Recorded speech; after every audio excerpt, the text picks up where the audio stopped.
नमस्कार, मी सुवर्णा. तुमचं माझ्या चॅनलमध्ये खूप खूप स्वागत आहे. पहा ना, आज चित्र थोडंसं वेगळंच दिसत आहे. प्रत्येकाला उंच जायचं आहे, झेप घ्यायची आहे. झेप ती गगनापर्यंत घ्यायची आहे. पण झेप गगनाला घेत असताना पाय सदैव जमिनीवर असणं गरजेचं आहे. मग झेप कितीही उंच घ्या, म्हणजे इथल्या मातृभूमीला, इथल्या मातीला, इथल्या बुजुर्गांना विसरता कामा नये ना. मग झेप कितीही उंच गेली तरी चालेल, त्यांना आनंदच आहे त्यात.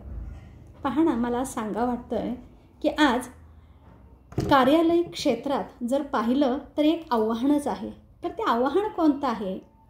जुनी पिढी आणि नवीन पिढी आत्ताची एकत्रित काम करत आहेत. जुनी पिढी जी आहे त्यांच्याकडे अनुभवाचा प्रचंड खजिना आहे आणि नवीन पिढीकडे आत्ताचं तंत्रज्ञान आहे. आणि यामुळे होतो काय आहे? एकच होत आहे की अहंकार वाढलेला आहे याच्यामुळे. कारण जुनी पिढी जी आहे त्यांच्याकडे अनुभव प्रचंड आहे. अनुभवाचे त्यांच्याकडे मोठा खजिना अनुभवाचा आहे. त्यांना योग्य अयोग्य काय आहे हे सगळं माहीत आहे. कारण त्यांनी उन्हाळे पावसाळे सगळे सहन केलेले आहेत. त्यामुळं वेळ, काळ, परिस्थिती याचं त्यांना भान असतं. ते घाई गडबडीनं कोणताही निर्णय कधी घेत नाही. म्हणजे त्यांना एक शिस्त असते किंवा शिस्तप्रिय अशीही असतात. पण याच ऑफिसमध्ये काम करणारी नवीन पिढी ही थोडीशी चंचल आहे. कारण कॅम्प्युटरचा जमाना आहे आणि त्यामुळं त्यांना सगळं झटपट हवं आहे. विचार करण्याची त्यांच्याकडे प्रवृत्तीच नाही आहे. बऱ्याच कार्यालयामध्ये आपण हे पाहतो, असं हे वातावरण. आणि याच्यामुळे अहंकार वाढलेला आहे. आणि अहंकार वाढण्याचं एकच कारण आहे, तो म्हणजे संवाद. इथं संवाद कमी पडत आहे. का कमी पडत आहे? कारण नवीन पिढी जी आहे ना ती जुन्या पिढीला समजून घेत नाही आहे. जुनी पिढी सगळं जाणते आहे, समजते आहे. पण त्यांची अवस्था आज जर पाहिलात तर तुम्ही बऱ्याच क्षेत्रामध्ये तर वाईट दिसते आहे. तर मी एवढंच आवाहन करेन नवीन पिढीला, जुन्या पिढीचा हात धरून तुम्ही पुढे चाला. कारण त्यांच्याकडे अनुभव प्रचंड आहे. कारण त्यांची नेमणूक उगीच त्या ठिकाणी झालेली नाही. अनुभवाचा खजिना आहे ना त्यांच्याकडे. इतकी इतक्या वर्षाचा त्यांच्याकडे अनुभव आहे. आणि हा अनुभव तुम्हाला कुठे शाळा कॉलेजमध्ये सुद्धा भेटणार नाही आहे. तो अनुभव त्यांच्याकडे आहे. त्यामुळे नवीन पिढी जी काम करत आहे त्याने जुन्या पिढीतली जी काही माणसंही त्यांच्यासोबत काम करत आहेत त्यांच्या हाताला हात धरून तुम्ही चाला. नक्कीच तुमची प्रगती होईल आणि उन्नती होईल. पहा ना, जुनी पिढी जी आहे, कारण ऑफिसमध्ये सुद्धा हे एक असे गट निर्माण झाल्यासारखे झालेले आहेत. कारण संवादच कमी झालेला आहे. त्यांना नवीन पिढीला जुन्या पिढीशी बोलायला आवडत नाही. कारण जुन्या पिढीचे विचार जे आहेत ते त्यांना रुचत नाहीत. कारण जुनी पिढी आहे यांची काही तत्त्व आहेत ना, नीतिमत्ता, तत्त्व याची कास धरूनच तर ते पुढे चालत आहेत. पण आत्ताची पिढी कशी आहे? फास्ट आहे. कोणाचा ते विचारच करत नाही, स्वतःहून निर्णय घेऊन रिकामे होतात. पण असं नाही आहे. जुनी पिढी जी आहे ती जुनी पिढी आजही आपल्या सहकार्याला, आपल्याबरोबरच्या सहकार्याला विचारते, त्याचं मत घेते आणि मगच कामाला हात घालते.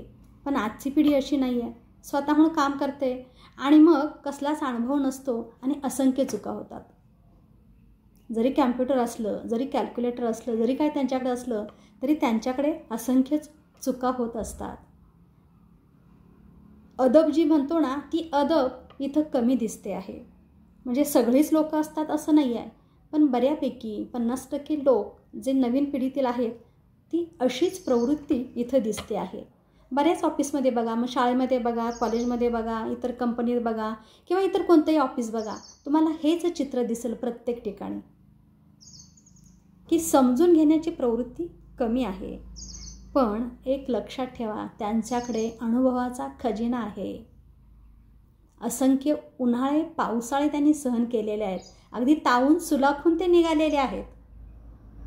आणि त्यांच्यावर अशी वेळ आणू नका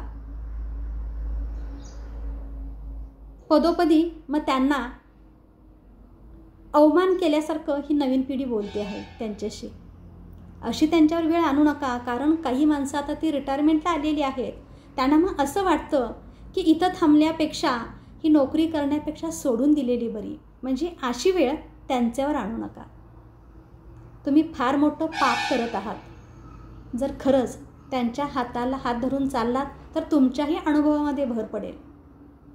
योग्य अयोग्य काय हे तुम्हाला समजेल. कारण त्यांनी अजूनपर्यंत इतकी वर्ष सर्व्हिस करून त्या ऑफिसमधील काम अगदी योग्य पद्धतीने त्यांनी सांभाळलेलं आहे. मग आता म्हणूनच पहा, शाळा असू दे, कॉलेज असू दे, त्या ठिकाणी संख्या जी आहे जी वाढती आहे. अजून ते शाळा कॉलेज त्यांनी व्यवस्थित तग धरून ठेवलेलं आहे, व्यवस्थित आहे, तिथली शिस्त व्यवस्थित आहे. त्याला कारणीभूत आहेत ही जुनी पिढीच आहे. त्यामुळे त्यांना विसरून चालणार नाही. त्यांच्यावर कोणते आघात असे करू नका. ऑफिसमध्ये सुद्धा चित्र असंच दिसतं बऱ्याच ठिकाणी. इतर कंपन्यामध्ये सुद्धा चित्र आपल्याला असंच दिसतं.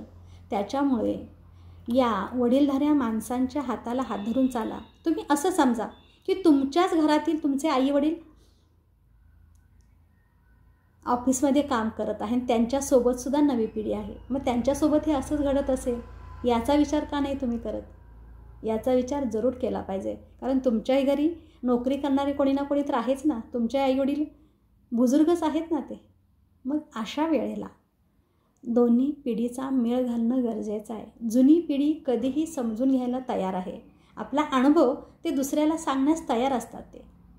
कारण त्यांना चुकीचं काही सहनच होत नसतं जुन्या पिढीला. जर काही वाईट घडत असेल तर त्यांना सहन होत नाही. त्यामुळे त्यांची बरोबरी त्यांच्याशी तुम्ही बरोबरी करू नका. जर समजा 1-2 मिनिट ते लेट आलेत तर लगेच त्यांची तक्रार ऑफिसात घेऊन जाऊ नका तुम्ही.